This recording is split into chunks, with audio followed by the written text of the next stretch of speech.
Hi అండి, నేను మీ లత. అందరూ బాగున్నారా? అందరూ బాగుండాలని, అందులో మేము ఉండాలని కోటసత్తం తల్లిని, ఆ నంగళమ్మ తల్లిని కోరుకుంటూ ఈరోజు వీడియో అయితే ఈరోజు మన వీడియోలో పన్నీర్ బిర్యానీ, పన్నీర్ కర్రీ ఎలా చేసుకోవాలో చూపిస్తున్నాను చూడండి. ముందుగా బియ్యం తీసుకొని 2 గ్లాసులు వేసానండి నేను. మీరు ఎంతమంది ఉంటే అంత తీసుకోండి. 2 గ్లాసులు బియ్యం శుభ్రంగా కడుక్కొని 3 సార్లు నీళ్ళు పోసి ఒక అరగంట నానబెట్టేసుకొని పక్కన పెట్టుకోవాలి. అలాగా బాస్మతి రైస్ నానితే బాగుంటాయండి. అలాగే పన్నీర్ ముక్కలు తీసుకొని కట్ చేసి ఆ ముక్కల్ని పాన్ పెట్టి పాన్లో ఆయిల్ వేసుకొని వేపుకోవాలండి.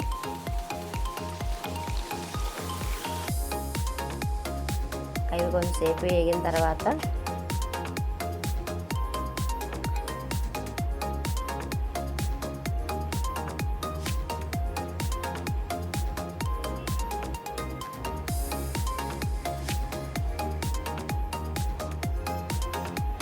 కొద్దిగా వేగిన తర్వాత సాల్ట్ వేసుకోవాలి. సాల్ట్ వేసి కలిపి కొంచెం లైట్గా కారం కూడా వేసుకోవాలండి.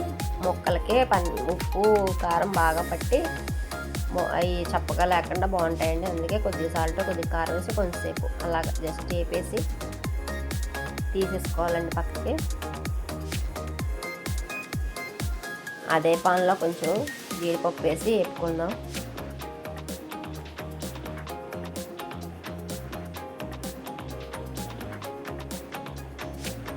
మేమిద్దరమే ఉంటున్నాం కాబట్టి కొద్దిగా చేసుకొని చూపిస్తున్నానండి. మీరు ఎంతమంది ఉంటే అంత చేసుకోండి.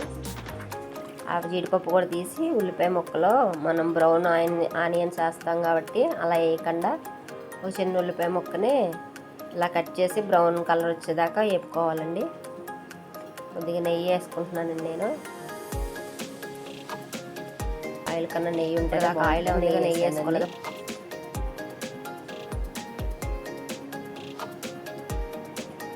ఇవి బాగా వేగాలండి. ఇది గోల్డ్ కలర్ వచ్చాక కొద్ది షాజీరా, పువ్వు, జాపత్రి, 2 మరాఠీ మొగ్గలు, యాలకులు పలావ్ దినుసులు అవి ఉంటాయి వేసుకోండి. వేసుకొని మళ్ళీ కలిపేసి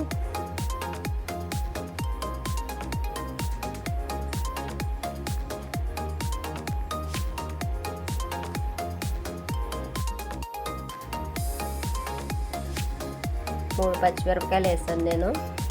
ఎవరి కారానికి తగినట్టు వాళ్ళు వేసుకోండి. ఒక టమాటా, చిన్న టమాటా కట్ చేసి వేసుకోవాలి. కొంచెం అల్లం వెల్లుల్లి పేస్ట్ వేసి ఆగనివ్వాలండి. పుదీనా, కొత్తిమీర వేసి మళ్ళీ ఒకసారి కలుపుకోవాలండి. ధనియాల పొడి,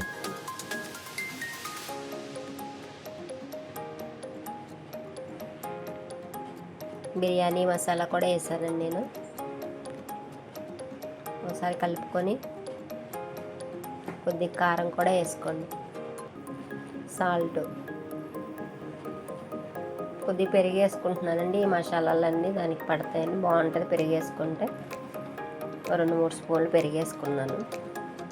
వేసుకొని బాగా కలయి పెట్టాలండి. బాగా కలుపుకుంటూ ఉండాలి. అదంతా ఎగిరిపోవాలండి. ఆయిల్ పైకి వచ్చే వరకు కలుపుకోవాలి మనం. చూసారా, ఇప్పుడు ఆయిల్ పైకి వచ్చాక బియ్యం వేసుకుంటున్నాను. బియ్యం కూడా వేసుకున్నాక బియ్యాన్ని వేసి ఒక 2 నిమిషాలు కలిపేసి 2 నిమిషాలు అలా పెట్టేయండి. మూత పెట్టుకుంటే బియ్యం ఉప్పు కారం మసాలా అన్నీ చక్కగా పడతాయండి. చూడండి, ఇంకా ఇలా పడతాయి. ఉప్పు కారం మసాలా అన్నీ పట్టిన బియ్యానికి వేపితే మొక్క అవ్వకుండా బాగుంటుందండి రైస్. ఇప్పుడు మనం కొలిసి పెట్టుకున్న వాటండి. నేను బాస్మతి రైస్ పాత వేయండి 1కి 2 వేస్తున్నాను. అయ్యే కొత్త బియ్యం అయితే 1కి 1.5 వేసుకోండి. పొడి లాడుతూ వస్తుంది రైస్. నేనైతే పాత బియ్యం కాబట్టి 1కి 2 వేసుకున్నాను. చూడండి, ఉడుకుతుంది కదా. వాటర్ వేసాక కొంచెంసేపు మూత పెట్టేసి అలా ఉడకనిస్తే ఇప్పుడు కొద్దిగా దగ్గరికి అయ్యాక మనం వేపు పెట్టుకున్న జీడిపప్పు, పన్నీర్ ముక్కలు వేసుకోవాలండి. ముందుగా వేసుకున్నామంటే పన్నీర్ ముక్కలు లబ్బల్లా సాగుతాయండి. అందుకే కొంచెం దగ్గర పడ్డాక వాటర్ వేసుకోవాలి. వేసుకుంటే బాగుంటాయండి మెత్తగా. మూత పెట్టేసాను చూడండి, కొంచెం ఎగిరింది, ఇంకా వాటర్ ఉంది. కొంచెంసేపు మనం అలా సిమ్లో పెట్టేసాను. ఇప్పుడు నేను అలా సిమ్లో పెడితే అదే మగ్గుతూ ఉంటుందండి.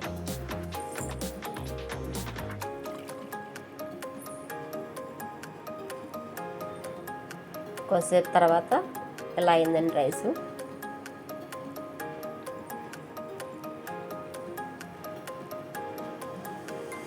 చూడండి ఎలా ఉందో, కొంచెం చెమ్ముందండి. బిర్యానీ రెడీ అయిపోయిందండి. ఇప్పుడు పన్నీర్ కర్రీ ఎలాగో చూద్దాం.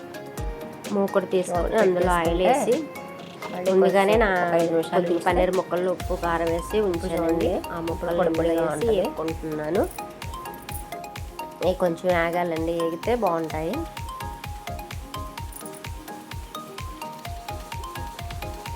కొంచెం కలర్ మారేదాకా ఉంచుకొని, బాగా ఎర్రగా అవసరం లేదండి, కొంచెం వేగేగా ఇప్పుడు తీసేసుకుందాం.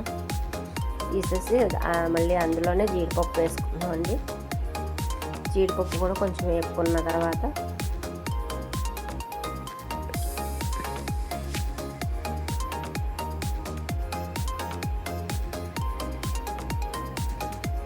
ఇవి వేగేయండి. ఇవి కూడా తీసేసుకొని అదే ఆయిల్లో ఉల్లిపాయలు కట్ చేసి పెట్టుకున్నానండి, చిన్న ఉల్లిపాయలు 2. ఆ ఉల్లిపాయలు వేసుకున్నాను నేను. అవి కొంచెంసేపు మగ్గనివ్వాలండి. ఈ మగ్గాక టమాటా ముక్కలు, ఒక టమాటాని కట్ చేసి ముక్కలు వేసుకున్నానండి. ఇందులోనే కొన్ని జీడిపప్పులు కూడా వేసుకోండి. ఇవి కొంచెం కలిపేసి టమాటా ముక్కలు మెత్తబడే వరకు మగ్గనివ్వాలండి. కొద్దిగా మెత్తబడ్డాక చూడండి, కొంచెం మెత్తబడ్డాయి కదా, ఇంకొంచెంసేపు ఉంచుకోవాలి. ఇంకొక 5 నిమిషాలు ఉంచుకుంటే టమాటా మెత్తగా అయిపోద్ది.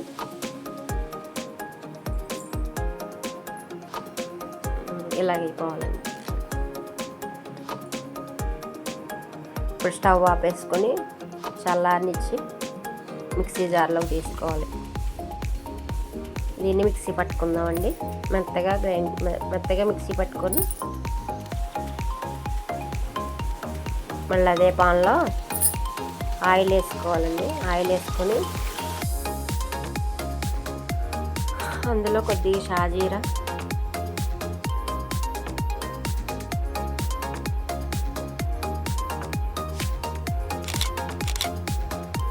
రెండు 3 లవంగాలు, ఒక యాలుక, చిన్న దాల్చిన చెక్క ముక్క వేసుకున్నానండి.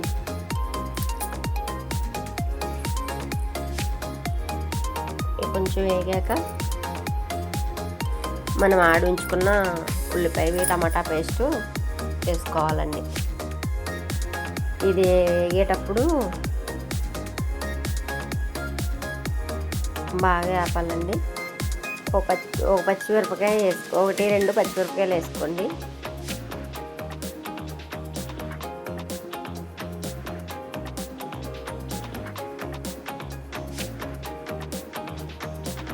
ఈ పేస్ట్ కొంచెం బాగా మగ్గాలండి. మగ్గిన తర్వాత అల్లం వెల్లుల్లి పేస్టు వేసుకొని ఇది కూడా పచ్చివాసన పోయే వరకు వేపుకోవాలండి.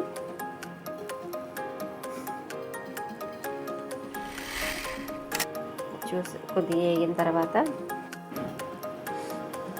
ఇలా ఆయిల్ పైకి వచ్చాక కొద్దిగా ధనియాల పొడి వేసుకోండి. అది బాగా కలుపుకొని ఇప్పుడు కూరకి సరిపడా సాల్ట్,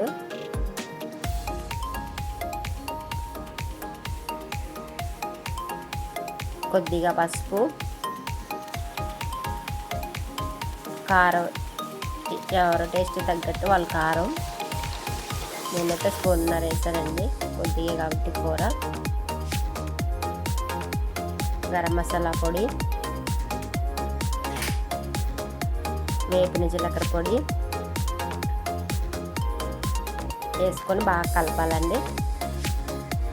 చూసారా, ఇలా ఆయిల్ పైకి వచ్చాక వాటర్ వేసుకోవాలండి.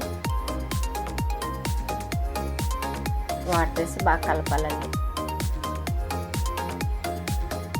ఎలా వచ్చింది చూసారా. కొద్ది గ్రేవీ చిక్కబడిన తర్వాత ఇలా కొద్ది గ్రేవీ చిక్కబడాక మనం వేయించుకున్న పన్నీర్ ముక్కలు జీడిపప్పు కూడా వేసి కలుపుకోవాలండి. వాటర్ వేసిన వెంటనే పన్నీర్ ముక్కలు వేసేస్తే అవి సాగుతూ ఉంటాయండి ముక్కలు. అందుకే గ్రేవీ చిక్కబడిన తర్వాత వేసుకుంటే ముక్కలు మెత్తగా సాఫ్ట్గా ఉంటాయండి.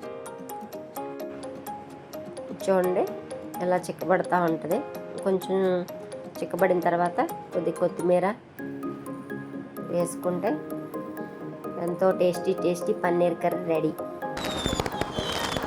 అలాగే మన వీడియోస్ ఎవరైనా కొత్తగా చూసినట్లయితే లైక్ చేయండి, షేర్ చేయండి, సబ్స్క్రైబ్ చేసుకోండి. Thank you.